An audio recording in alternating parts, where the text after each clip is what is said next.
والصلاة والسلام على رسوله النبي الكريم وعلى آله وأصحابه أجمعين أما بعد فأعوذ بالله من الشيطان الرجيم بسم الله الرحمن الرحيم أجعلتم سقاية الحاج وإمارة المسجد الحرام كمن آمن بالله واليوم الآخر وجاهد في سبيل الله لا يستطيعون عند الله والله لا يهدي القوم الظالمين الذين آمنوا وهاجروا وجاهدوا في سبيل الله بأموالهم وأنفسهم أعظم درجة عند الله وأولئك هم الفائزون يبشرهم ربهم برحمة منه ورضوان وجنات لهم فيها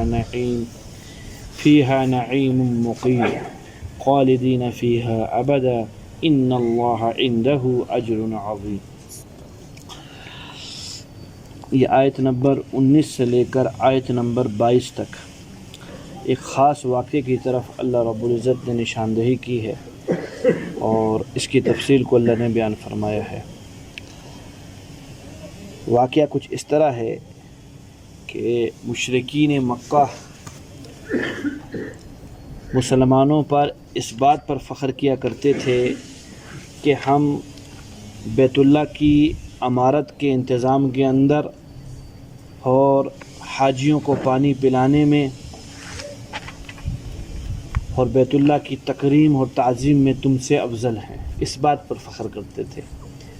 تمہیں اپنی ہجرت اور اپنے ایمان کے اوپر فخر ہے، ہمیں اس چیز کے اوپر فخر ہے۔ اس بات کو اللہ رب العزت نے بیان فرمایا۔ یہاں تک کہ ایک روایت میں آتا ہے بدر کے موقع پر جب آپ صلی اللہ علیہ وسلم کے چچا حضرت عباس رضی اللہ عنہ قیدیوں میں شمار ہوئے تو کچھ ساتھیوں نے ان کو ایمان نہ لانے پر ملامت کیا کہ آپ کو کم از کم ایمان لے آنا چاہیے۔ حضرت عباس رضی اللہ تعالیٰ عنہ کو فرمایا تو حضرت عباس رضی اللہ عنہ نے بھی کچھ اس طرح کی بات فرمائی کہ تم ہمارے ایک پہلو کو دیکھتے ہو کہ ہم ایمان نہیں لائے اور دوسرے پہلو کو نہیں دیکھتے کہ ہم حاجیوں کی خدمت کرتے ہیں، بیت اللہ کی تعمیر ہمارے ذمہ ہیں، حاجیوں کو پانی پلاتے ہیں، تو یہ اونچا کام ہے اس چیز سے جو تم نے کیا ہوا ہے، یعنی ایمان لانے کو اور ہجرت کرنے کو تم اچھا سمجھتے ہو اور اس کام کو تم اچھا نہیں سمجھتے۔ حضرت طلحہ بن شیبہ، حضرت عباس مسلمان جب ہو گئے اور حضرت علی رضی اللہ تعالیٰ، ان تینوں کے اندر گفتگو ہو رہی تھی۔ حضرت طلحہ بن شیبہ رضی اللہ عنہ نے فرمایا کہ جو کام میرے ذمہ ہے یہ تمام کاموں سے افضل ہے۔ وہ کیا کہ بیت اللہ کی چابیاں میرے پاس ہیں، بیت اللہ کو جب بھی چاہوں میں آباد کر سکتا ہوں، یہاں تک کہ بیت اللہ کے اندر رات بھی گزار سکتا ہوں۔ حضرت عباس رضی اللہ تعالیٰ عنہ نے فرمایا کہ حاجیوں کا سارا پانی پلانے کے انتظام میرے پاس ہے، یہ کام تمہارے کام سے افضل ہے جو میں کرتا ہوں۔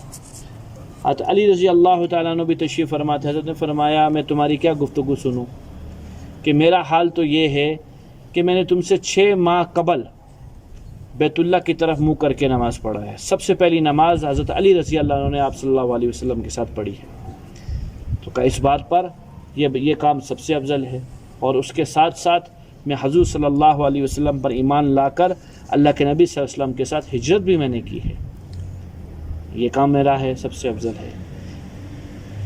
اس بات پر اللہ تعالیٰ نے قرآن اتارا ان تینوں کی گفتگو پر۔ ایک اور شان نزول ہے ان آیات کا، میں آپ حضرات سے شان نزول کے بارے میں عرض کر چکا ہوں۔ قرآن کی نازل ہونے کی وجہ کو شان نزول کہتے ہیں کہ قرآن کی یہ آیات کس وجہ سے نازل ہوئیں، اور آپ صلی اللہ تعالیٰ علیہ وسلم کے حدیث بیان کرنے کی وجہ کو شان ورود کہتے ہیں۔ کس وجہ سے یہ آپ اسلام نے یہ حدیث وارد ہوئی آپ صلی اللہ علیہ وسلم سے، اس کو شان ورود کہتے ہیں۔ حدیث کو، حدیث کا شان ورود ہوتا ہے اور قرآن کا شان نزول ہوتا ہے، نازل ہونا۔ کچھ صحابہ تھے جو مسجد النبوی کے ممبر کے سامنے گفتگو فرما رہے تھے۔ ان میں سے ایک صحابی نے کہا میں ایمان لانے کے بعد حاجیوں کو پانی پلانے کو سب سے افضل فعل قرار دیتا ہوں، اور اس فعل کے بعد مجھے کچھ کرنے کی ضرورت نہیں ہے۔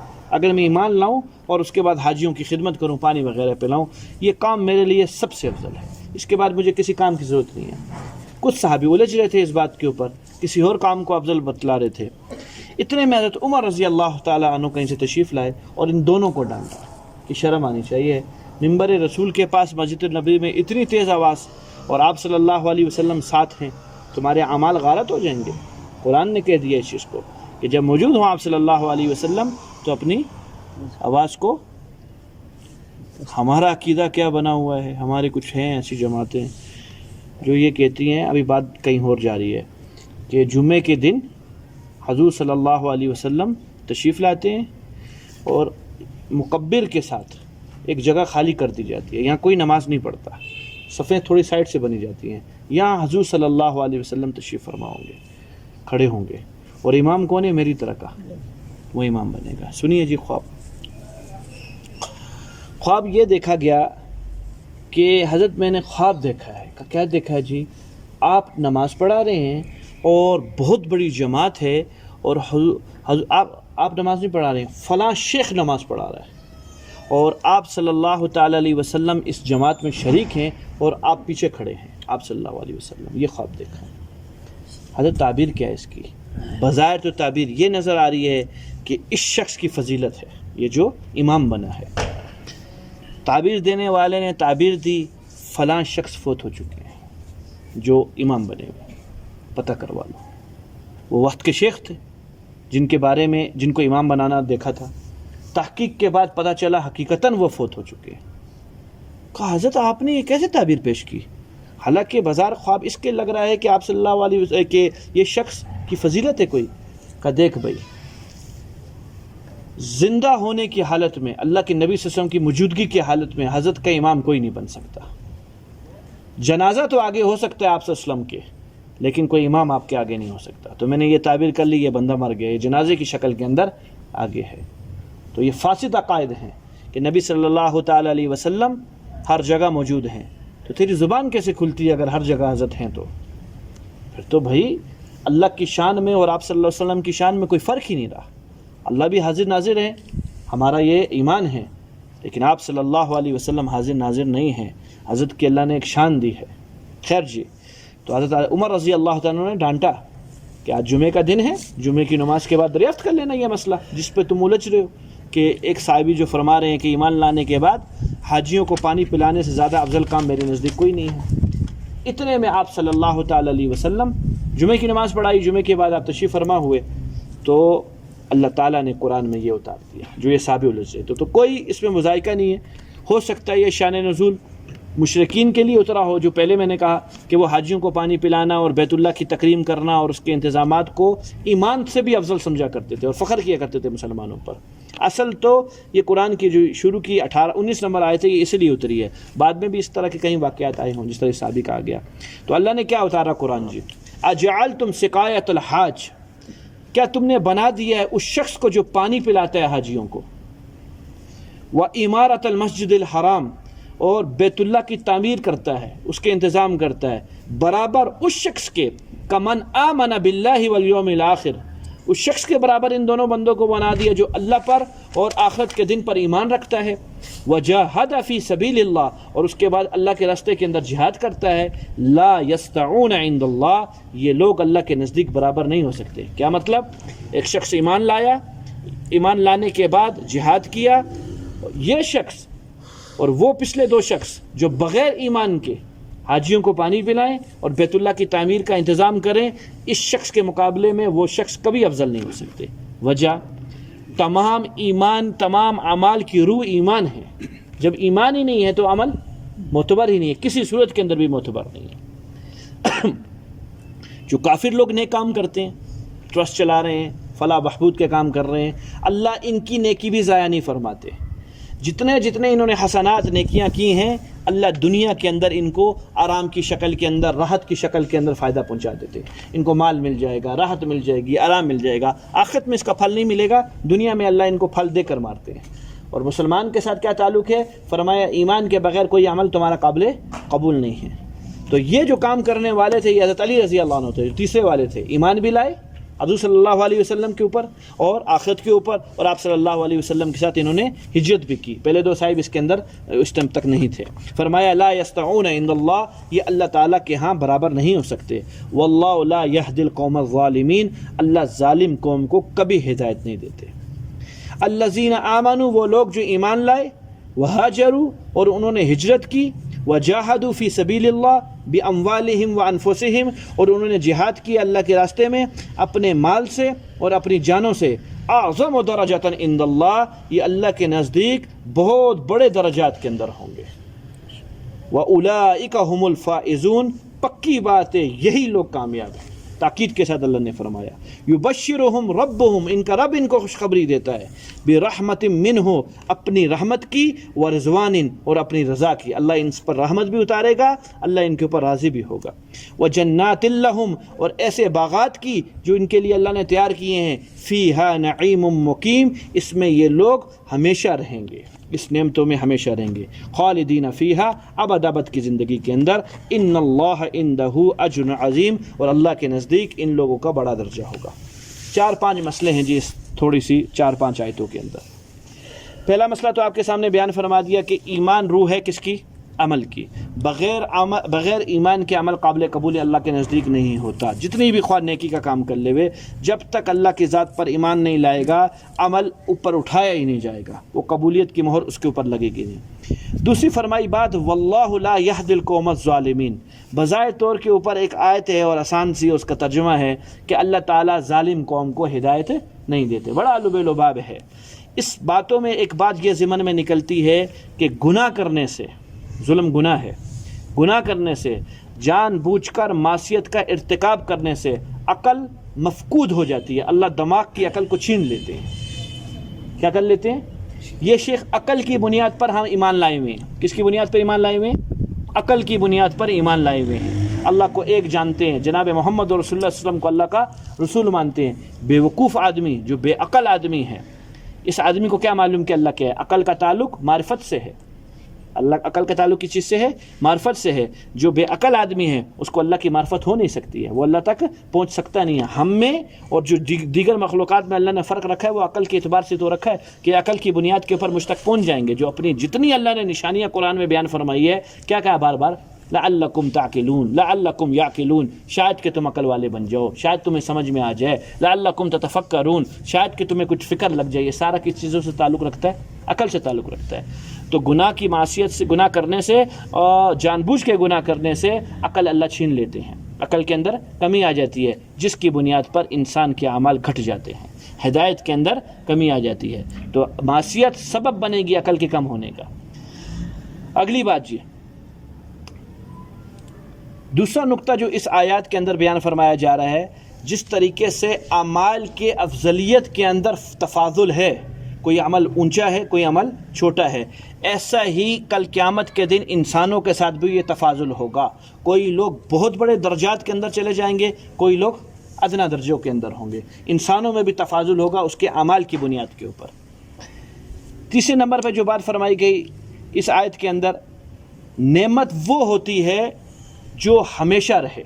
نعمت وہ ہوتی ہے جو ہمیشہ رہے، یا کبھی چھنے نہ اس آدمی سے، دور نہ کی جائے. فرمایا جنت، اللہ کی رضا، اللہ کی رحمت، 3 چیزیں یہاں بیان فرمائی گئی ہیں. رحمت، رضا اور جنت. یہ ایک ایسی نعمت ہے جو ہمیشہ بھی رہے گی اور تجھ سے کبھی چھینی بھی نہیں جائے گی. میرے محترم ساتھیو، ہم سب لوگ ہر لمحہ، ہر سیکنڈ، ہر پل 2 چیزوں کے محتاج ہیں. ایک اللہ کی توفیق کے اور دوسرا اللہ کی رحمت کے. ہم کسی وقت بھی بے نیاز نہیں ہیں اللہ کی رحمت سے اور اللہ کی توفیق سے. ہمیں ہر وقت ضرورت ہے اللہ کی رحمت کی بھی اور اللہ کی توفیق کی بھی. اس رحمت اور توفیق سے اللہ سبحانہ و تعالی ہمیں اعمال کی توفیق عطا فرمائیں گے، جس کی بدولت انسان اللہ تک پہنچے گا. اپنی دعاؤں میں اس چیز کو مانگو کہ اللہ تعالی ہم ہر وقت آپ کی رحمت و توفیق کے محتاج بار ہے، ضرورت مند ہے، لہٰذا ہمیں یہ دونوں چیزیں عنایت فرما. اگلی چیز جی، آگے ایک عجیب سا جملہ آ رہا ہے. فرمایا جا رہا ہے یا ایھا الذین آمنوا، اے ایمان والو، لا تتخذوا آباءکم واخوانکم واولیاء ان استحبوا الکفر علی الایمان. ایمان والو کافروں سے نہیں ہے مطالبہ، مت بناؤ اپنے باپ دادا کو، اپنے بھائیوں کو رفیق، دوست، محب۔ رفیق سب کے معنی کے اندر آتا ہے۔ ان استحب الکفر علی الایمان، حالت یہ کہ تمہارے باپ دادا، تمہارے بھائی کفر کو ایمان پر ترجیح دیتے ہیں، محبت کرتے ہیں کفر سے، کفر کی علامات سے، کفر کے اشعار سے، اور ایمان کو کچھ نہیں سمجھتے ہیں۔ فرمایا ایسوں کو اپنا محب کبھی نہ بنانا۔ پانچواں نقطہ یہ نکلا کہ اگر انسان کا تعلق ایسے لوگوں سے وابستہ ہے، اس کے رشتہ دار، کیونکہ حقوق ہر جگہ واجب ہیں، ماں باپ کے حقوق الگ ہیں، بہن بھائی بھی، بچوں کے، رشتہ داروں کے، مہمانوں کے، یار احباب کے، سب کے حقوق الگ الگ ہیں۔ اگر ان کے حقوق کا ٹکراؤ جناب محمد رسول اللہ اور اللہ کے ساتھ ہوتا ہے تو ہمیشہ اللہ اور اللہ کے رسول کے تعلقات کو مقدم سمجھنا اور ان کے تعلقات کو مؤخر کر دینا۔ کہیں دفعہ ایسا ہوا ہے۔ ابو سفیان آیا ہے، حضور صلی اللہ تعالیٰ علیہ وسلم کی گھر تشریف لائے ہیں۔ بیٹی کون تھی؟ ابو سفیان کی بیٹی کا نام کیا ہے جو حضور صلی اللہ علیہ وسلم کے نکاح میں تھی؟ بولو نا۔ تو 2 مہینے کی تو آپ کو سیرت سنائی ہے، اتنا تو بتاؤ، کچھ تو پھل ملے۔ میں نہیں بتاؤں گا، سوچ کے بتاؤ، بولو نا۔ تم کو ہی بتانا پڑے گا۔ نہیں جو حال ہے نہیں، میں سودا تو بوڑھی خاتون تھی، 52 سال کی عمر میں حضور صلی اللہ علیہ وسلم کو ملی ہے، بتانا سوچ کے۔ نہیں، ام کلثوم تو بیٹی ہیں آپ صلی اللہ علیہ وسلم کی۔ بستر اٹھا دیا، ابو سفیان آیا۔ ابو سفیان اس ٹائم تک اسلام کی حالت میں نہیں تھے، تو سوال کیا کہ بیٹی میں اس بستر کے قابل نہیں یا بستر میرے قابل نہیں؟ فرمایا آپ اس بستر کے قابل نہیں، یہ محمد رسول اللہ صلی اللہ علیہ وسلم کا بستر ہے، آپ اس قابل نہیں، چرپائی پہ تشریف فرماؤ، یہ بستر کے قابل نہیں ہے، آپ کا جسم نجس ہے، آپ غیر مسلم ہیں اس ٹائم پر، اور یہ محمد۔ سارے تعلقات، باپ کا رشتہ کیا ہوتا ہے؟ شادی کے بعد بھی عورت ماں باپ کو نہیں بھولتی، یا بھول جاتی ہے؟ بہن بھائیوں کو بھول جاتی ہے؟ کبھی بھی نہیں بھولتی ہے، لیکن یہاں بھول گئے، سارے اکرام بھول گئے اللہ کے رشتے کے مقابلے میں، اللہ کے نبی صلی اللہ علیہ وسلم کے رشتے کے مقابلے میں اپنے آپ کو یہ بتایا جا رہا ہے۔ اگر والدین کفر کی حالت میں ہیں یا گناہوں کی حالت کے اندر ہیں اور وہ گناہ ٹکر کھا رہا ہے محمد رسول اللہ صلی اللہ علیہ وسلم سے، اگر تعظیم کرنی پڑی تو گناہ کے اندر ملوث ہوگی، جس سے اللہ کی نافرمانی ہوگی، اور محمد رسول اللہ صلی اللہ علیہ وسلم کی شان کے اندر نافرمانی کرے گی، تو فرمایا ہمیشہ والدین کی، بہن بھائیوں کی تعظیم دور ہے، اللہ اور اللہ کے رسول صلی اللہ علیہ وسلم کی تعظیم سب سے اونچی ہے۔ ان کے خیال کر لینا، پاس رکھ لینا، اس رشتے کو جوڑے گی اللہ سارے رشتے جڑوا دیں گے، اور اگر یہ رشتہ تجھ سے ٹوٹ گیا اللہ سارے رشتے توڑوا دیں گے۔ آگے فرمایا وَمَن يَتَوَلَّهُم مِّنكُمْ، یاد رکھو تم میں سے کوئی ایک بھی اگر پیچھے ہوا فَأُولَٰئِكَ هُمُ الظَّالِمُونَ، ظالموں میں سے ان کا شمار ہوگا۔ ایمان تو لے آئے ہو، لا الہ الا اللہ محمد رسول اللہ کا اقرار کرتے ہو، دل میں اس کلمے کی تصدیق بھی ہے، لیکن افعال اور حرکات کے اندر تم کفار اور کفار کے شعار کو اچھا سمجھتے ہو، کس کے مقابلے میں؟ اللہ اور اللہ کے رسول صلی اللہ علیہ وسلم کے مقابلے کے اندر، اور تم اپنا قدم پیچھے ہٹاتے ہو، تمہارا حشر ظالموں کے ساتھ ہوگا، تم ظالمین میں شمار کیے جاؤ گے۔ اور ظالمین میں شمار کرنے کا مطلب کیا ہے کہ تمہارے مقابلے میں جو مظلوم اگر کافر بھی ہوگا تو اللہ کافر کے ساتھ ہے، تم ظالم ہو۔ ظلم کا مطلب کیا ہوا کہ اگر مظلوم کون ہوا؟ کافر بھی ہوا تو اللہ کافر کا ساتھ دیں گے، تمہارا ساتھ، تمہارے مسلمان ہونے کے باوجود تمہارا ساتھ نہ دیں گے۔ میرے محترم ساتھیو، بدقسمتی سے غم کے موقع پہ شاید اللہ یاد آ جاتے ہیں، غم کے موقع پہ قرآن اٹھ جاتا ہے، یہ اللہ کا یاد آنا ہی ہے نا۔ کوئی فوت ہو گیا، قرآن پڑھا جاتا ہے، اس کے اوپر ذکر کیا جاتا ہے۔ غم میں شاید اللہ یاد آ جائے، خوشی میں اللہ یاد نہیں آتے ہیں۔ خوشی میں دین کی دھجیاں ہمارے گھروں میں اٹھتی ہیں۔ شادی جب ہوتی ہے تو کیا کچھ ہوتا ہے؟ دیندار آدمی کو ناچتے ہوئے دیکھا ہے میں نے، دیندار، اتنی بڑی داڑھی، ڈاکٹر صاحب سے بڑی داڑھی، اس کو میں نے ناچتے دیکھا ہے۔ نمازی، پرہیزگار، تکبیر اولیٰ والا، لوگ اس کو متقی سمجھتے ہیں، اس کو میں نے ناچتے دیکھا ہے اپنی آنکھوں سے۔ کیا ہے؟ خوشی ہے۔ یہ کیسی خوشی ہے جس میں اللہ ناراض ہے، جس میں محمد رسول اللہ صلی اللہ علیہ وسلم ناراض ہیں؟ دین ایک کامل شریعت کا نام ہے، دین موسمی نہیں ہے۔ غم آ جائے، غم کا موسم آیا تو غمگین ہو کر اللہ کو راضی کرنے لگ گئے، خوشی کا موقع آیا وہی اللہ جس نے تجھے خوشی دی اس کو بھلا بیٹھے۔ اللہ نہیں قدرت رکھتے اسی وقت کے اندر اس غم کو، اس خوشی کو غم میں تبدیل کروا دیں۔ کئی دفعہ ایسا ہوا ہے، شادی کے اندر باپ کو ہارٹ اٹیک ہو گیا جی، غم ماتم کے اندر شامل ہو گیا، اللہ کر سکتے ہیں۔ اللہ کی ڈھیل کو اللہ کی کمزوری اور اللہ کی غفلت نہ سمجھا جائے کہ اللہ کمزور ہیں۔ فرمایا وَمَن يَتَوَلَّهُ مِنكُمْ، تم میں سے کوئی ایک بھی پیچھے ہٹا تعلقات کے اندر، تم نے محمد رسول اللہ صلی اللہ علیہ وسلم کے تعلق کو پیچھے رکھ دیا اور اپنے ان تعلقات کو آگے کر دیا، فَأُولَٰئِكَ هُمُ الظَّالِمُونَ، یہ بڑا ظلم کرنے والا ہے۔ آگے اسی حدیث کی لمبی تشریح، اسی بات کی لمبی تشریح کی 2 آیتوں کے اندر کل نبی جی فرما دیجئے، یہ کان کھول کے سنیں، ایمان لانے کا مطلب کیا ہے؟ ہم نے زبردستی کسی کو مسلمان ہونے کو نہیں کہا، صرف ترغیب دی ہے اسلام کے اندر اور بتلایا ہے کہ اس اسلام کے اوپر مدار ہے آخرت کا، اگر اسلام والے ہوئے تو بچ جاؤ گے، اسلام والے نہ ہوئے تو مارے جاؤ گے، صرف اتنی بات ہم نے سمجھائی ہے ان کو۔ لائق کس سے ہیں؟ خوشی سے ایمان لائے ہیں۔ کل فرمائیے ان کان آباؤکم، اگر تمہارے باپ دادا، و ابناؤکم، تمہاری اولادیں، و اخوانکم، تمہارے بھائی، و ازواجکم، اور تمہاری بیویاں، و عشیرتکم، اور تمہاری برادری، و اموال، اور وہ پیسہ، نقترفتموہا، جس کو تم نے کمایا ہے، و تجارتن، اور وہ تجارت، تخشون کسادہا، جس کے بند ہونے کا تم کو خدشہ ہے، و مساکن، اور وہ حویلیاں، ترضونہا، جس پر تم راضی ہو، احب الیکم من اللہ و رسولہ و جہاد فی سبیل اللہ، یہ ساری چیزیں اگر زیادہ تمہیں محبوب ہیں اللہ کے مقابلے میں، اللہ کے رسول کے مقابلے میں، اور اللہ کے راستے میں نکلنے کے مقابلے میں، فتربصوا، پھر انتظار کرو، گھاٹ میں بیٹھے رہو، اس وقت کا انتظار کرو، کس کا؟ حتی یاتی اللہ بامرہ، یہاں تک کہ اللہ اپنا فیصلہ اتار دے تمہارے متعلق۔ باب سارے کچھ اللہ نے بیان فرما دیا، اولادیں بھی آ گئی، بیوی بچے بھی آ گئے، ماں باپ بھی آ گئے، بہن بھائی بھی آ گئے، عزیز رشتہ دار، عشیرتکم میں سب کچھ آ گیا تمہاری برادری میں۔ تمہارا پیسہ اگر تمہیں محبوب ہے اللہ کے نزدیک، اللہ سے، تمہاری تجارت تمہیں محبوب ہے، تمہاری حویلیاں، گھر تمہیں محبوب ہیں، سب کچھ یہ چیزیں اگر محبوب ہیں اور اللہ کے رسول کی محبت کم ہے، تو پھر اللہ کے فیصلے کا انتظار کرو۔ اللہ کا فیصلہ کیا آئے گا؟ حسن بصری رحمۃ اللہ علیہ نے اس پر تفسیر بیان کی ہے، اللہ کا فیصلہ اللہ کا عذاب ہے، اور عذاب کی پھر ایک شکل نہیں ہے۔ اللہ پابند نہیں ہے کہ اس کے ساتھ یہ معاملہ کیا تو اگلے والے کے ساتھ بھی یہی معاملہ کروں گا، نہیں، اس کے ساتھ کچھ اور کیا، اگلے کے ساتھ کچھ اور کروں گا۔ اللہ پابند نہیں ہے۔ واللہ لا یہدی القوم الفاسقین، اللہ نے ان کو فاسق فرمایا ہے۔ جو گویا کیا ہوا، نماز پڑھتے ہوئے محبت اللہ کی نہیں ہے، فاسق ہے، نماز پڑھتے ہوئے محبت اللہ کے رسول کی نہیں ہے، فاسق ہے۔ میرے محترم ساتھیوں، جھکنے سے خالی کام نہیں بنے گا، کام بنے گا باطن سے، اور باطن کی ابتدا محبت سے شروع ہوگی۔ اور اللہ کی قسم، قاضی ثناء اللہ پانی پتی رحمۃ اللہ علیہ نے کتاب کے اندر اپنے لکھا ہے، حضرت فرماتے ہیں یہ باطنی محبت سوائے اہل اللہ کے کسی اور مجلس میں مل نہیں سکتی، نہ کتابوں سے پڑھنے سے مل سکتی ہے، نہ کوئی مشق سے ہو سکتی ہے کہ میں ذکر کرتا رہوں، جب تک کسی اللہ والے کی جوتیوں کو نہیں اٹھائے گا اس وقت تک یہ باطنی محبت نہیں ملے گی۔ کہ صحابہ کا کمال کیا ہے جس کو اللہ نے صحابی بنا کے رضوان اللہ علیہم اجمعین قرار دیا گیا، کہ ان میں اور ہم میں فرق یہ ہے، ان کے باطن میں محبت تھی، ہمارے باطن میں محبت نہیں ہے۔ محبت کے بل بوتے پر انہوں نے اتنا کچھ کیا، اور ہمارے پاس محبت نہیں جس کے بل بوتے پر ہم کچھ نہیں کر سکتے۔ اور ان کو یہ محبت نصیب کیسے ہوئی؟ صحبت محمد رسول اللہ صلی اللہ علیہ وسلم سے۔ حضور صلی اللہ علیہ وسلم کی جوتیاں اٹھائیں، اللہ تعالیٰ نے یہ مقام ان کو عطا فرمایا کہ آج بھی حضور صلی اللہ علیہ وسلم کے نائب موجود ہیں۔ یزکیہم، قرآن میں جو اللہ نے فرمایا تو یہ یزکیہم کل قیامت تک کے لیے فرمایا ہے، آج حضور صلی اللہ علیہ وسلم کے زمانے کے ساتھ خاص نہیں کیا۔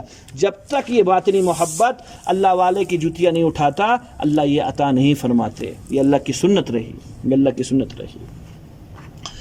تو تمام چیزوں کی اصل کیا نکل گئی؟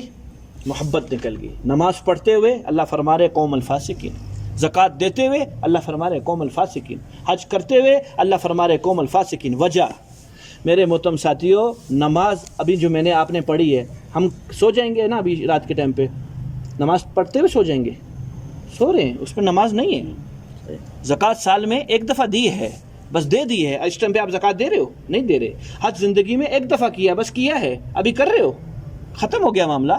روزے اس ٹائم پہ روزے کی حالت میں ہو، آپ جاگ بھی رہے ہو تو محبت سینے میں ہے، آپ سو بھی رہے ہو محبت سینے میں ہے، آپ بیوی سے تلذذ اختیار کر رہے ہو محبت سینے کے اندر ہے، آپ کاروبار کر رہے ہو محبت سینے کے اندر ہے، آپ بیت الخلاء کے اندر ہو محبت سینے کے اندر ہے، آپ نماز میں ہو محبت سینے میں ہے، آپ بیت اللہ میں ہو محبت سینے میں۔ یہ ہے محبت جو ایک لمحے بھی غفلت ہونے نہیں دے گی، اور اگر غفلت ہوگی تو فوراً توبہ کرے گا، اللہ تجھ سے غافل ہو گیا۔ محبت کا فائدہ یہ ہوگا، محبت کا فائدہ آج اپنے مغرب میں فضائل اعمال کے اندر سنا وہب بن قابوس رضی اللہ عنہ کی بات، بکریاں چراتے ہوئے مدینہ تشریف لائے، کہاں ہے محمد رسول اللہ صلی اللہ علیہ وسلم؟ کہا جی احد کے میدان میں گئے، بکریاں گئی کام سے، ہم جا رہے ہیں ادھر۔ اور شہید ہو گئے.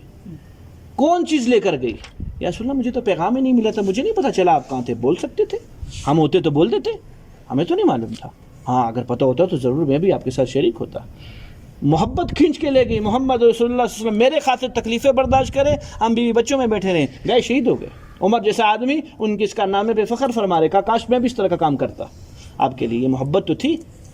یا اللہ آنکھیں چھین لے، وجہ حضور صلی اللہ علیہ وسلم فوت ہو چکے ہیں، رحلت فرما گئے ہیں. اب ہم کس کو دیکھیں گے؟ آنکھیں تو ان کو دیکھنے کے لیے تھی، اپنی پیاس کو ٹھنڈا کیا کرتے تھے، وہ نہیں رہے، ہم آنکھوں کو کیا کریں؟ نبی نہ ہو گئے فوراً. خاتون آتی ہے اللہ کے نبی صلی اللہ علیہ وسلم کے روزے مبارک پر اور غشی کھاتی ہے اور مر جاتی ہے فوراً. اتنی محبت ہے. فرمایا تمام چیزوں سے، حدیث پاک میں آتا ہے اس وقت تک ایمان والے ہو نہیں سکتے اپنے بال بچہ، یہ جتنی چیزیں قرآن میں بھی بیان فرمائی ہے، اس سے اللہ اور اللہ کے رسول زیادہ محبوب نہ ہو. یہ اللہ کا کرم ہوا. اب محبت کی دو قسمیں ہیں، ایک اختیاری، ایک غیر اختیاری. غیر اختیاری کیا ہوتی ہے؟ جو انسان کے اختیار میں نہیں ہے. اور اختیاری کیا چیز ہوتی ہے؟ جو انسان کے اختیار میں ہے. اس محبت سے مراد محبت اختیاری ہے. آسان کریں، محبت عقلی. عقل بولے کہ مجھے اللہ سے زیادہ محبت ہے اور اللہ کے رسول سے زیادہ محبت ہے. اور دوسری ہوتی ہے غیر اختیاری، اس کو کہتے ہیں محبت طبعی، محبت فطرتی، جو اندر فطرت میں ہوتی ہے. وہ تو والدین سے زیادہ ہوتی ہے، ماں باپ سے، بیوی بچوں سے زیادہ ہوتی ہے، اپنے مال سے زیادہ ہوتی ہے، اللہ رسول سے کم ہوگی. تو مقصود اور مطالبہ کس محبت کا ہے؟ اختیاری کا، عقلی کا. بے شک دل کے اندر، طبیعت کے اندر ماں باپ اور بیوی بچے زیادہ ہیں. بچے کی تھوڑی سی تکلیف پر ساری رات غریب پریشان رہتا ہے. اللہ کے نبی صلی اللہ علیہ وسلم کے کارنامے سننے اور تکلیف سننے کے باوجود بھی کچھ نہیں ہوتا. تو پتہ چلا تبھی محبت بچوں سے زیادہ ہے، ماں باپ سے زیادہ ہے، اللہ کے نبی سے کم ہے. یا مقصود کس سے کون سی محبت ہے؟ عقلی. ایمان کا تقاضا ہے. عقل بولے، جہاں کہیں تجھ سے سوال کرے بولے کہ مجھے اللہ کے رسول سے زیادہ محبت ہے. عقل اس چیز کو تسلیم کرے. یہاں ہماری عقلی محبت مراد ہے، تبھی محبت مراد نہیں. اللہ کا کرم فرمان ہے. لیکن میرے محترم ساتھیو، جب اس لائن کے اندر رگڑے کھاتا ہے آدمی، مشقت برداشت کرتا ہے، اپنی نفس پر بوجھ ڈالتا ہے اور اس محبت کی راہ پہ جب پڑتا ہے، ایک وقت ایسا آتا ہے اللہ اس کی طبی محبت بھی اللہ کے رسول سے زیادہ کر دیتے ہیں اور دنیا کی چیزوں سے محبت اس کی کم ہونا شروع ہو جاتی ہے. طبی محبت، دل بھی اب یہ کہتا ہے کہ میری سے اللہ سے محبت ہے اور اللہ کے رسول سے محبت ہے. سیکھنے کی چیزیں خالی میرے محترم ساتھیوں، یہ جو سیاہ لکیریں لگا رہے ہیں اس پر نجات نہیں ہے. اللہ اپنے فضل سے تو کافر کو بھی آخری ٹائم پہ مسلمان کر کے جنت دے دیتا ہے. گندی عورت کو بھی اللہ نے بخش دیا. وہ کتے کو پیاسا پڑنے پر گندی عورت بھی بخشی گئی اور نیک عورت بلی کو باندھنے پر پکڑی گئی. اللہ کی رحمت الگ چیز ہے، اللہ کے فیصلے الگ چیز ہیں اور اللہ کے قوانین اور اللہ کی سنت الگ چیز ہے. سنت اللہ کی کیا ہے؟ دل دیکھوں گا. ان اللہ لا ينظر الى اجسامکم واموالکم، اللہ شکلوں صورتوں کو، تمہارے مال دولت کو نہیں دیکھیں گے. ولکن ينظر الى قلوبکم واعمالکم، اللہ دلوں کو دیکھیں گے اور اللہ دلوں سے نکلنے والے اعمال کو دیکھیں گے. اس میں محبت کا بٹھانا انتہائی ضروری ہے، انتہائی ضروری ہے. روزانہ اس چیز کے تذکرے کیے جائیں، اس چیز کی بات کی جائے، اللہ محبت عطا فرمائیں گے. محبت کے بعد اگلا نمبر معرفت کا ہے. یہ بڑی عظیم چیزیں ہیں، یہ چھوٹی چیزیں نہیں ہیں. نام نہیں سنے ہوئے جانے حقیقت کا کیا پتہ. ابھی تو ہم ان چیزوں کے نام نہیں جانتے ہیں. اور علی رضی اللہ تعالیٰ عنہ کے دور میں فتنے آ چکے تھے، خارجی فلان لوگ پیدا ہو گئے. اللہ اکبر. حضرت بہت پریشان رہے. دور خلافت کے اندر پریشان کیا گیا، بناوٹی ترتیب پر حضرت کو پریشان کیا گیا. دائیں بائیں کے حالات اس طرح کے بنائے گئے کہ حضرت پریشان ہوں. کچھ اپنوں سے پریشان تھے، کچھ غیروں نے کیا. غیر اپنی جو شکل میں اپنے بنے ہوئے تھے وہ اپنے نہیں تھے، وہ بغل کے نیچے چھریاں لے کے آئے ہوئے تھے. انہی میں سے ایک نے حضرت کو شہید کیا، عبد الرحمن بن ملجم نے. خیر، حضرت سے سوال کیا گیا کسی نے، حضرت کیا خیال ہے، اچھا نہ ہوتا بالغ ہونے سے پہلے ہی فوت ہو جاتے آپ؟ ان فتنوں کو تو نہ دیکھتے نا، بچ جاتے ان فتنوں سے. حضرت نے ایک عجیب جواب دیا. فرمایا بالغ ہو کر ان فتنوں کا سامنا کر کے مجھے مرنا بہتر ہے اس سے جو میں بالغ ہونے سے پہلے سکون میں مر جاتا. وہ کیوں؟ کہ بالغ ہونے کے بعد اللہ نے اپنی معرفت عطا فرمائی ہے اور بالغ ہونے سے پہلے اللہ کی معرفت نہیں تھی. بچے تھے نا، بالغ ہونے سے پہلے معرفت نہیں تھی. اس معرفت کے سامنے ساری مصیبتیں کچھ بھی نہیں ہیں.